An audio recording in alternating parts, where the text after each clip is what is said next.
I'm Charlotte, and I'm the owner of Charlotte's Dollhouse. It's a handmade and custom doll company.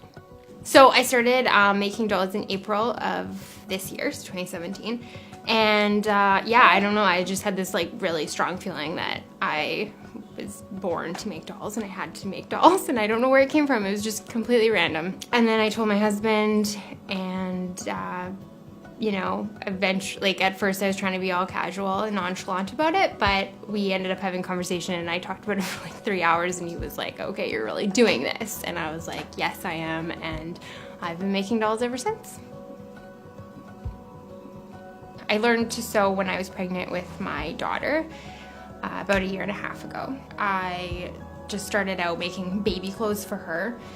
And then I kind of, I don't know, even with that, like I never used patterns. Like I've never liked using patterns. I feel like that's just kind of, I don't know, cheating or something. To me, the fun part is designing more than anything.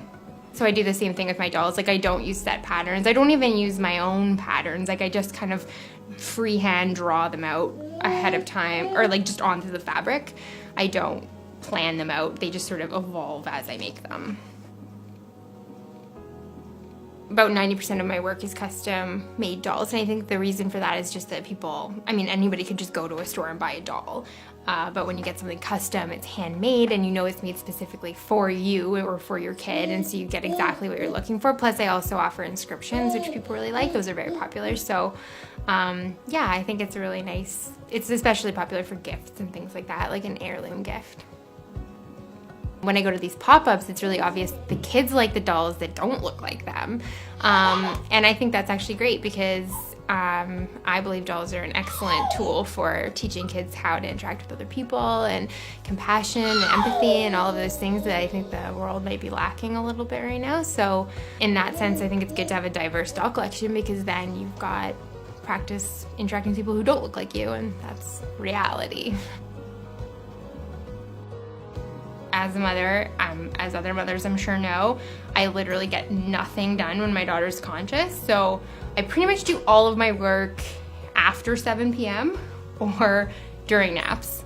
I mean, as a mom, it's obviously really hard juggling because it's hard to do things when your kid's around. As you can see, she's just a monkey. But I think you just make time for what's important. And if it's important to you to have a business or to make art or whatever, you know, you find time for it, little times throughout the day.